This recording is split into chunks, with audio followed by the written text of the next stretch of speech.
So nice to see you all. Um, some familiar faces, which is going to be interesting because you already know everything about El Sistema, and some new faces. Is everyone a musician? Raise your hands. Music teacher? Yeah, okay.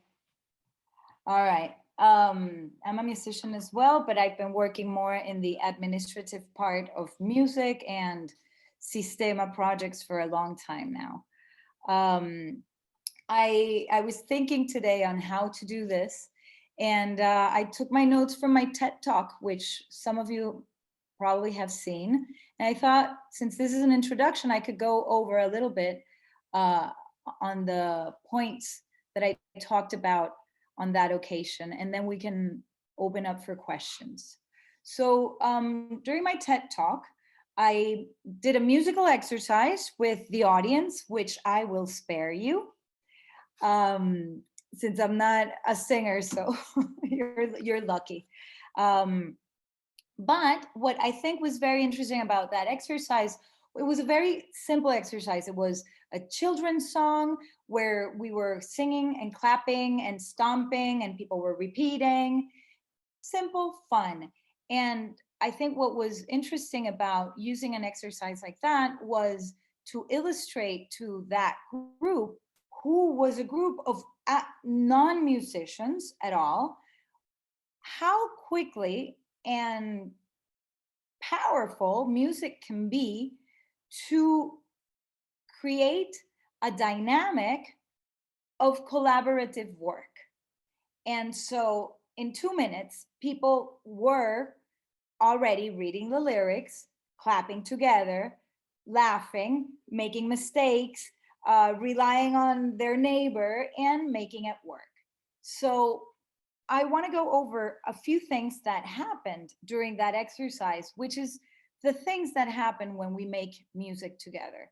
And so, as a group, whether we know each other or not, we are all going to be super focused and paying attention, concentrating in one same shared objective, while our bodies are moving in coordination with the music. And we see how some do well, some don't do that well, some panic a little bit, but rely on one another in the group. Most were able to pause and start when they were supposed to. Um, Everyone was trying something new, making mistakes, trying again, and moving towards making it better. Everyone was having fun, more or less, once they got the gist of it. And part of the fun was doing something as a group. Um, and of course, when we were doing all of this, paying attention, relying on one each other, being self-conscious, our brains were working. There were fireworks going on different parts of our brain. So, I mean, you're all musicians here, you're all music teachers, you know that this is what happened when we make music together. And this is why the whole idea of using music as a tool for something, because it's very powerful. Um, how does it work, El Sistema, and how is it different from the traditional music teaching situations? I grew up in a mixed situation between Sistema and non-Sistema institutions. And in the traditional Sistema institutions, you have a teacher, and that teacher meets with you once a week, and that teacher will tell you how to hold your instrument, and will give you an exercise, and you will have different pieces that will work different aspects of music making, from position to interpretation to articulation to learning how to shift. I'm a string player, so that's my reference. In El Sistema, it doesn't work like that. In El Sistema, it's not once a week.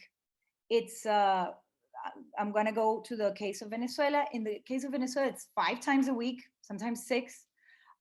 You meet every day after school, and you meet in a group. It's always an orchestra setting. In the traditional music education system, orchestra practice is either non-existent, or maybe it does exist, but somewhere later along the line. Here, it's pure orchestra working from the first day, which is tricky. But how most of the programs work is that it's not one teacher with the orchestra, but there's several teachers. There's a conductor, and then there's several teachers going around the room correcting posture and making small corrections in all the sections. And what's very powerful about that is on the social side, this group of people, becomes your family, your friends, your group. And so you're not alone, you're not doing it alone, you become friends with people around you. And so, when you're a kid, you want to hang out with your friends, and so you want to go. And then the other very interesting thing, I think, is that as opposed to going once a week and you went home and you practiced, and maybe you practiced wrong, and then you go to the teacher and maybe something that you've been doing wasn't really working. Here you're getting corrections every day. So I think these are some of the basic differences between traditional teaching and Sistema teaching. It's the group thing, it's the frequency, it's very intense. And of course, in every country, it works differently because in every country, it's adapted to the education system and to the reality of each country. So again, in Venezuela, it's the most extreme case because it's been around for 46 years, and also because it's a national state program. So it has grown to really reach the capacity of being able to offer such intense music training. Also, otherwise kids would be in the street. That's the other thing. I mean, you have other places where kids have more options, even kids from low income backgrounds. There are public swimming pools or public basketball courts. In some places there are not. In some places in Venezuela, in some places there are, but some villages are villages. They're tiny. There aren't a lot of options. So el sistema, the núcleo, really becomes like the second home. And that's why I say not only 5 times a week, but maybe 6, because in the weekends, kids, they want to hang out there. That's the place where they meet their buddies and they do music. And so it's a way, really, in the case of Venezuela, of keeping kids out of the streets. So that's how it works. And a little history. El Sistema was created by Maestro José Antonio Abreu. Maestro Abreu was an economist and a musician, a fascinating combination, I find. He was also a visionary. And the program, it started in 1975. And it started because back then, young musicians in Venezuela didn't really have many places to play in. There were orchestras, but orchestras, it was the 70s. People were immigrating, moving around a lot like now, but back then people were moving to Venezuela, not out of Venezuela like now. And orchestras were mainly foreigners or older people, and young people didn't have a place of their own. So Maestro Abreu created a youth orchestra, and it was really an experiment. He called his friends and he called a rehearsal in a parking lot in a basement. And there were a bunch of chairs and music stands, and 11 people showed up. And he really believed in the project, and he talked to those 11 people. And I think, he was very inspiring, and he spoke about what the project could be, what a youth orchestra of Venezuela could be with some work and some time. And the next week it was 25 musicians, and slowly it grew, and it became the first youth orchestra the country had. And then slowly it started to open what we call núcleos. Núcleos are small schools. Some of them are not small anymore, but some literally started in a community center, a church, or a neighbor's home who lent the space or the garden. And it sounds like an exaggeration, but some rehearsals started under a mango tree in somebody's garden, and it grew into something else. So um, slowly, the seed began to spread, and núcleos started opening in different places, and it started taking a very important and clear social character to create these núcleos in places where access to music education not only didn't exist, the idea of it was crazy at the time, but slowly it worked. And again, you know, these are places where kids didn't have a lot of options, so it was a really great option. And these núcleos now I think the program has grown to the point that it's also in some public schools, not only after school. So the numbers in Venezuela, if you include that, includes over 1 million kids. It's mostly still an after school program.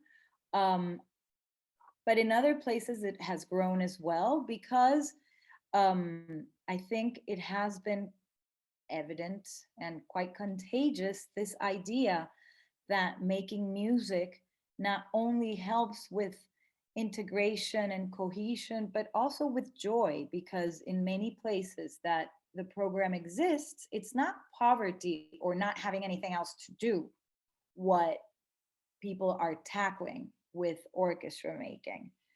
So now we have the program in over 65 countries, and I believe there are about 300 programs, and about 1 million children maybe in the world that come from poverty, trauma, and many different other social challenges that are being part of this community and of this family that is the orchestra or the choir.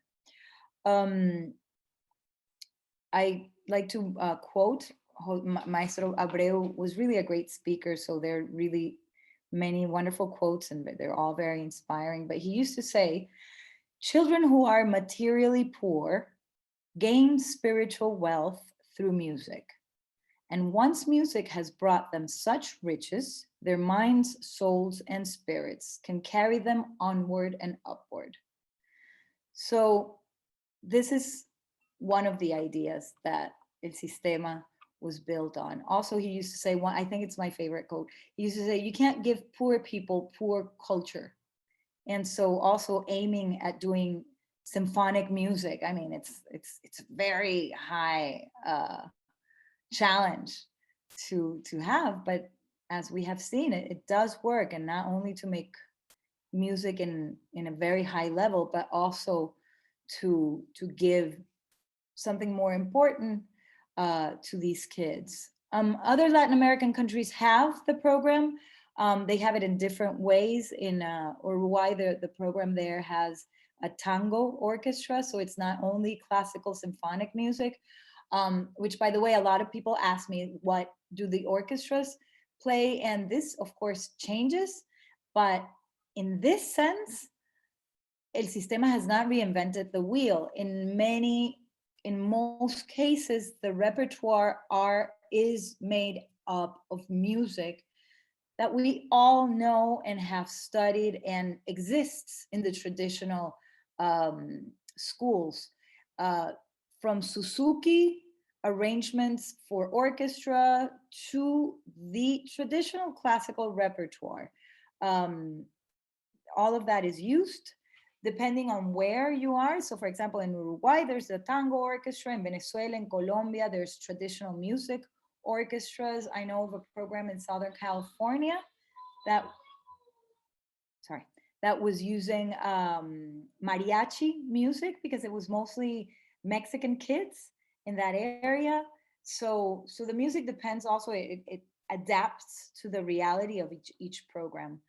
In Japan and Korea, the program exists, and there it's not about poverty. In Japan, the program was created after the tsunami, where a lot of kids in the town of Fukushima lost their homes or a family member or a friend. And there they call it the I'm sorry, let me take care of that noise.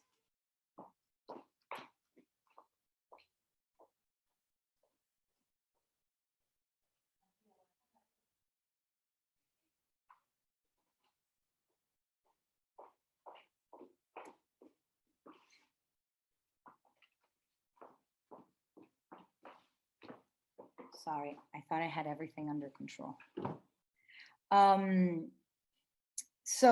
in Japan, they call it the program of joy, because after the tragedy there, this was really a place where kids were connecting to something positive, and that brought them joy. In Korea, the problem is something that shouldn't exist at all. These are two words that I hate to put them together. The problem in Korea is children's suicide, not adolescent, not youth, but children's suicide, the high rates of children's suicide.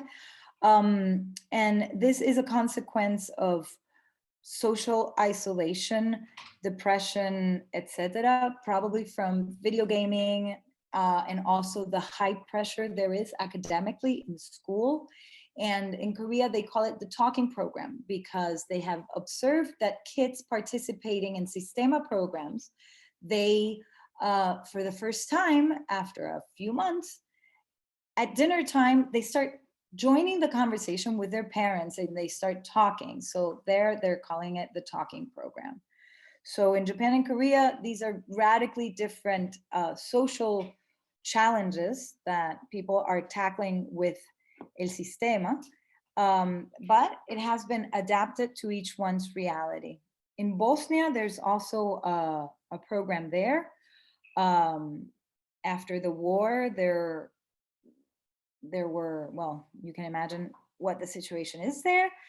In a town called Srebrenica, ethnic Serbs and Muslim Bosnians live side by side in silent tension. Two committed musicians started a program in 2013, and slowly these kids rehearse week after week and perform together for their communities. Their parents, who would never normally talk, come together as a community through the music their children are making. So again, here it's a different program, but still music making, intense music making seems to have been the key to some of the challenges here. And then there are other programs, not with children, but with youth population. Well, also with children, Yola in Los Angeles, they have a mixed population of immigrant kids, and they move them around different neighborhoods, and they mix them up with music programs of higher income neighborhoods. And so you have this integration of lower income background, immigrant, American white kids playing music together intensely. And of course, Dudamel is there. So I think it's a very exciting inspiration to have nearby. And that program is very exciting and big. Same in Scotland, big program. Integration, immigration. Most programs in Europe, I think, are dealing with that, with cohesion and integration. And then there's a master's program that Longi is doing with together with Yola. And so they send master students who are looking into this fairly new approach of social inclusion through music, or using music with a social purpose. And they have a program where they can go work with the kids in Yola.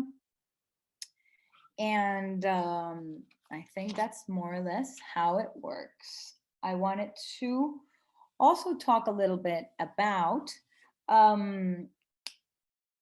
in our most recent past, last year during lockdown. I think this was a very challenging time for everyone, teacher, non-teacher, musician, non-musician. But I think, being a music teacher and doing music and not being able to do music with human contact, I mean, that's really a challenge. And I have to say that I was so gladly surprised. We all talked with the people of Venezuela after lockdown finished. And of course, Venezuela is a very particular case because it's where it started and it's where it has been going on for so long. which means that they really know what they're doing. And it also means that it's huge and the infrastructure is very solid. So they have a lot of music schools and they have a communications network nationwide that they are able to coordinate together. So that's something you build after 50 years. But I was still immensely in awe to see what they did during lockdown, because here we are all struggling how to reach our students and how to keep a good communication and back and forth between homework, practice, performance, with this situation where the reality is not even the lack of will of the kids, but in many cases it was mostly technical challenges, kids not having enough tablets or not enough internet. I work with refugees, so just having Wi-Fi was the thing. And so I wanted to share with you a little bit of what Venezuela did, which I think was great. They mostly used, I think in my part of the world, we were Zooming. So if you couldn't get in Zoom, then it was a problem. In Venezuela, people were WhatsApping. So not live, maybe, but they were recording things for their students. And then whenever the student could get a hold of a phone in the house, they would download it, see it, practice it, and eventually send it back. And so that started, it started with things like, okay, we're gonna have all the kids in the pre-infantil orchestras practicing D major scale this week. And then somehow later they would coordinate groups on WhatsApp to go over the scale. So imagine from the scale up. Then they also used WhatsApp, and Instagram was the other tool that was very successful there. And it wasn't live communication. So I think that kind of cut off the challenge of the availability of Wi-Fi or tablets at a certain time so we can all meet together. Groups would record things together either on WhatsApp or also Instagram. So for the older orchestras, they made a call to all the big world institutions to invite them to teach, to collaborate digitally. And so there was a group from La Scala de Milan and also some teachers and musicians from the Conservatory in Paris. I think Berlin, some musicians were involved, and they were working with specific groups. So not nationwide, 100 million kids. No, they were working with the brass ensemble or the Baroque orchestra, and they would exchange and they would meet, not directly, but they would record as a group with one another and make corrections. And it was like a master class, but not in real time. So I thought it was all very, and of course they use television because they have access to television, which some programs might have access to local TV, but they had access, I think, like half an hour per week, twice a week, to a state channel, and there were classes on TV. So I think these are very innovative resources and solutions that we all were scrambling to look for, and they implemented them and it worked really well. And more or less, this is what I have for you today. And I would like to leave some time now for questions. Thanks, Patricia. Of course, you can write your question even in the chat, and I will report them to Patricia, or you can simply turn on your microphone and share with us what you have to say. So feel free. Is anyone here not from a Sistema program, or is everyone from a Sistema program? Not from a Sistema program, raise your finger. Okay. Okay. So did you know a little bit about how it works before? Yeah. So I think Patricia, Yeah. Can I ask a question? Hi. No, you already know Sistema. You can't ask. Yes, but I missed something. Of course. You talked about the wonderful music world, but there is a bit more. Can I just name the word food? You're also working beyond only giving music lessons to the children in the nucleus. There are also other possibilities you offer. And can you explain a bit more about what there is in the nucleus, that children also can have something to eat? Or yeah, again, this depends on each program, and even in Venezuela it depends. But of course, in the case of Venezuela, we're talking about mostly, not 100%, but a big majority of the participating kids are kids from very difficult backgrounds.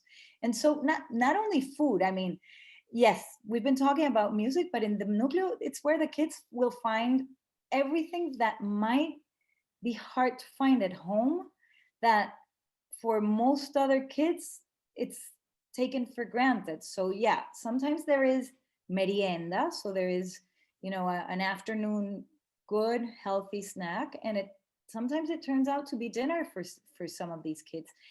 And I'm not talking only about Venezuela. I worked sometime in the program in Madrid, in Spain, and we were working in very tough schools. And I remember there was the case of a little girl who always had stomach problems, and she had stomach pains, and nobody knew why. And they took her to the doctor, and the sister also had stomach. She's a white Spanish kid in a Spanish public school. It turns out that the girl was hungry. She wasn't eating enough at home. And, her mom was a single mom who worked, and it was a very challenging situation. So, not only in Venezuela, but in many other places,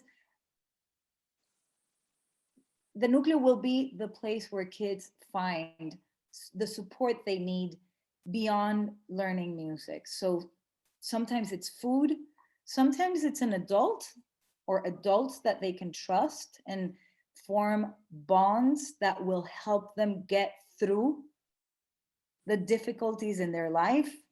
And sometimes it's that community of friends that is the orchestra. And you see it as kids grow up, and in time, the bond that they form with each other, it really is an alternative reality to sometimes the very challenging realities where they find at home. So food for the stomach, food for the soul.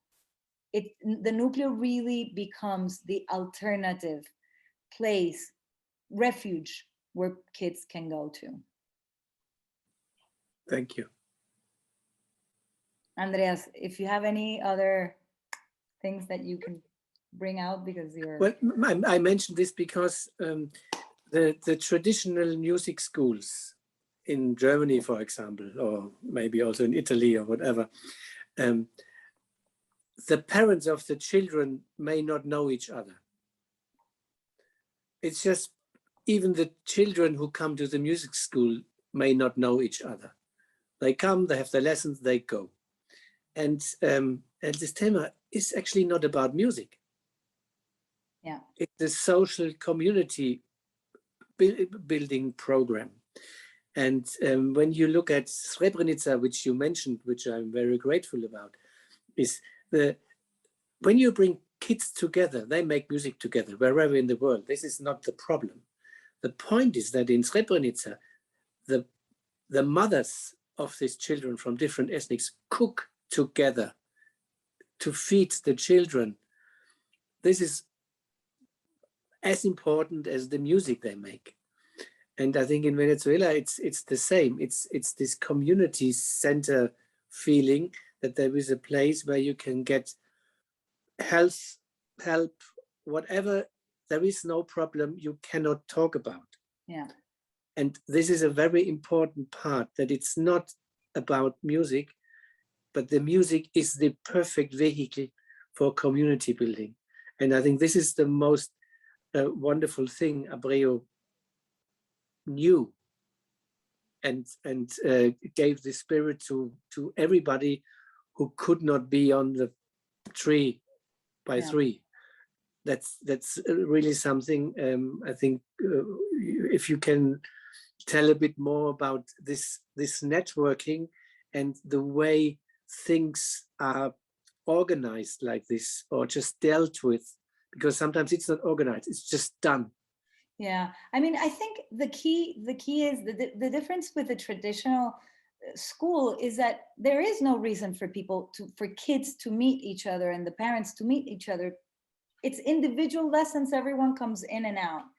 The community thing here is that everyone's there together, and it's the kids doing rehearsal or the parents coming to get the kids or the parents participating, because the other very important thing that happens in Venezuela, and it's like magical, is that in Venezuela they organize a lot of, I don't know what the correct word would be, but I'm going to call it a camp, like a summer camp. So not summer, a weekend music camp. And so kids will travel, and then a lot of parents will come too. And then it's an intense couple of days of people like really living together. And let me read you another Abreu quote, because I happen to have this other one here that talks about this. But he said, "The most miserable and tragic thing about poverty is not the lack of bread or roof, but the feeling of being no one, the feeling of not being anyone, the lack of identification, the lack of public esteem, the lack of belonging. That's why the child's development in the orchestra and the choir provides him with a noble identity and makes him a role model for his family and his community." So what's really beautiful about here is that once a kid is involved in the orchestra and is engaged in this intense dynamic of coming together to make something beautiful together, it's not only him who's being transformed, it's everyone around him. It's the parents, it's the neighbors. You go to Venezuela or anywhere where you have one of these Sistema kids, and the whole barrio knows it and they're proud. And so this sense of coming together around a positive, beautiful role model that has become the kid is transformational for everyone.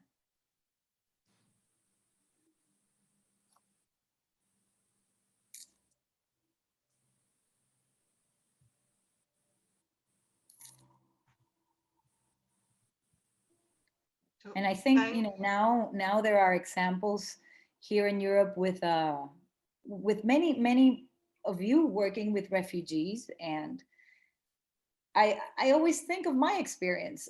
I'm not a refugee, and I'm not comparing myself to the experience of a refugee, but I recently moved to Luxembourg, and I didn't know anyone in Luxembourg, and I don't speak the languages in Luxembourg. I don't speak German, Luxembourgish, French, kind of. And I am a privileged immigrant. I have languages, I have educational degrees, I have a family that supports me emotionally. And coming to a place where I don't know anyone, and especially Luxembourg, where it's kind of weird because there are very few Luxembourgers in Luxembourg. So as a new immigrant, it was impossible for me to meet Luxembourgers. And I am not a refugee. My situation is not difficult. But for me to integrate to society, to meet the locals, it was impossible. Luckily, I'm a musician. And so one day I'm taking my kid to the pediatrician, and the social worker looks at my file and she says, "Oh, you're a musician. What do you play?" And I play the instrument everyone wants. I play the viola. I play in an orchestra. We need violas. And that's it. My life changed. I became part of an orchestra. Now I have Luxembourgish friends. Now I can call people when I don't know what to do with, I don't know, my kids need something and I need a local recommendation. I have a network now. I belong. And that's my experience as an adult with privilege. Imagine for a refugee. I mean, refugees, immigrants in general, they live in a capsule, physical. They are separated from normality. they are given services, they are given food, but it's very difficult to interact. And so I understand, for example, that in Greece, once a week, kids from music schools from Athens get together in an orchestra with kids from the Sistema program. This is a contact that would never happen otherwise. And not only are they coming together, school, of course, is a good way of integrating kids, of course. But I don't know in where you are, but in Luxembourg, what ended up happening is that the integration classes in schools have not been able to mix with the rest of the school, because now every classroom is separated during the school. So they're even more isolated. So school works, but in school, people are not in a leveled playing field. In the orchestra, people are. In the orchestra, everyone is learning the same thing, and people can relate and communicate with something intangible that can be beautiful. And if you work together, then it is beautiful and it's powerful.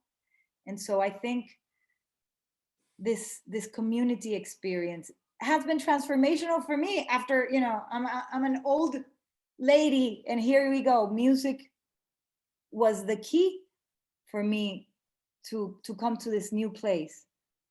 Imagine for kids. Can I add one thing? Because I had this privilege to travel to Venezuela for over 10 years to the various places, and suddenly coming to a place where there is a parents' orchestra, where parents got fed up with the situation that their children had so much fun.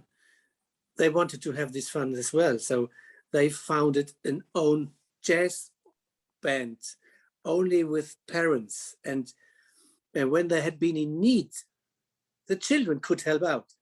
So it's the inverse of what we normally have. So the children are the experts, and the parents finally could have fun as well. And the interesting atmosphere is, in comparison to music schools I experienced in Europe, is there is no, this was a wrong note. This attitude simply doesn't exist. Wrong, the word wrong doesn't exist.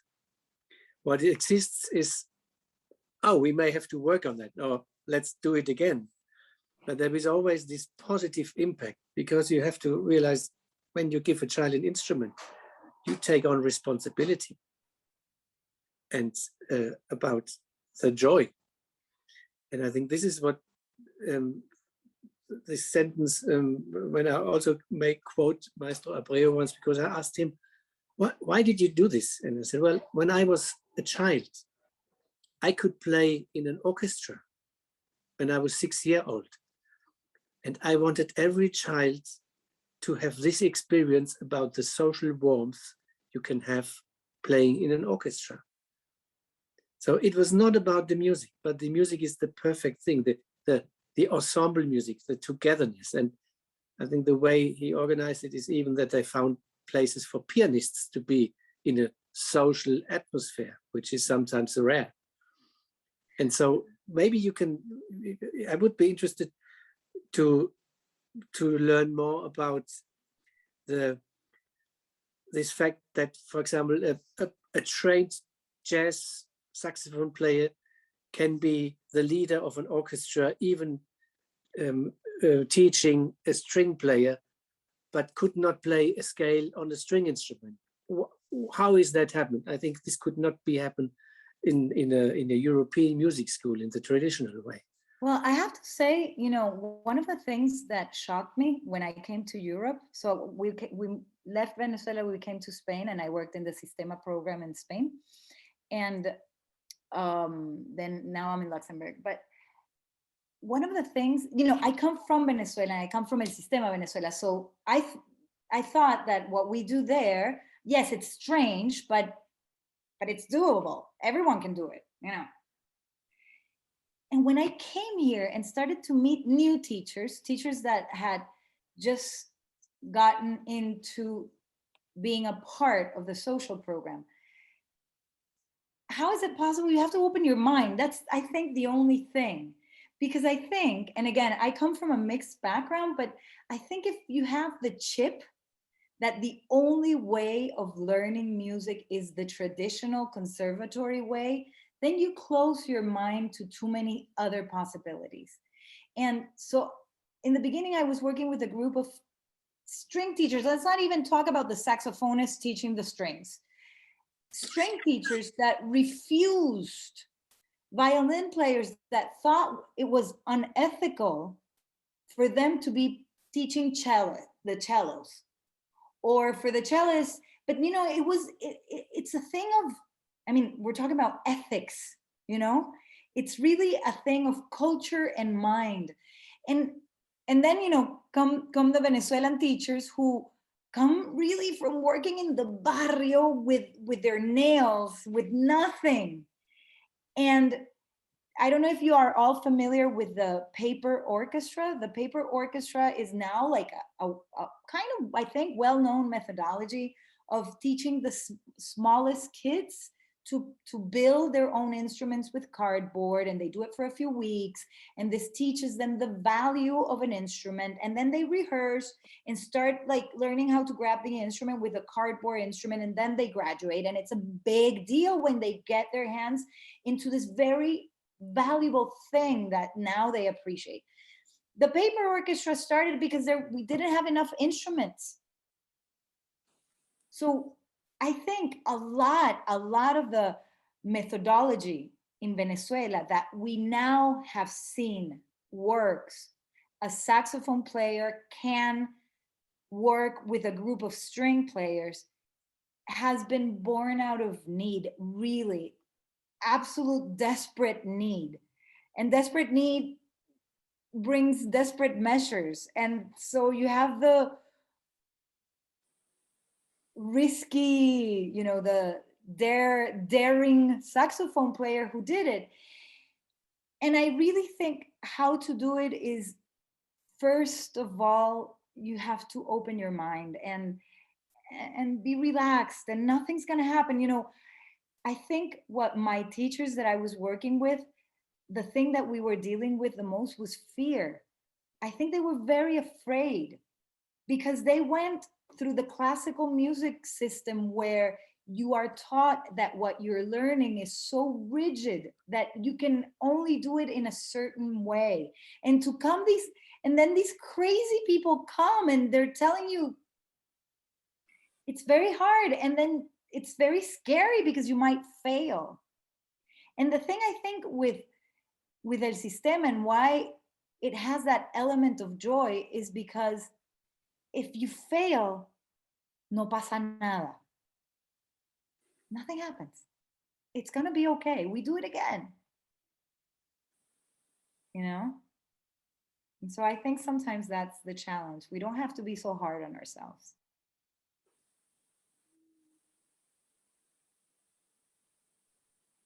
No pasa nada. You do it again and again and again and again.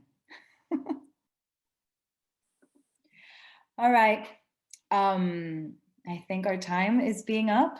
Unless anyone has any other questions, I am super happy to communicate and answer questions after this session. So you can reach out and find me with Sistema Europe. Anyone that you know through Sistema Europe, an email, whatever, Patricia, contact me. I am happy to be in touch. Give my humble advice from my perspective of the things that we have lived and see work. We're here to help and to share.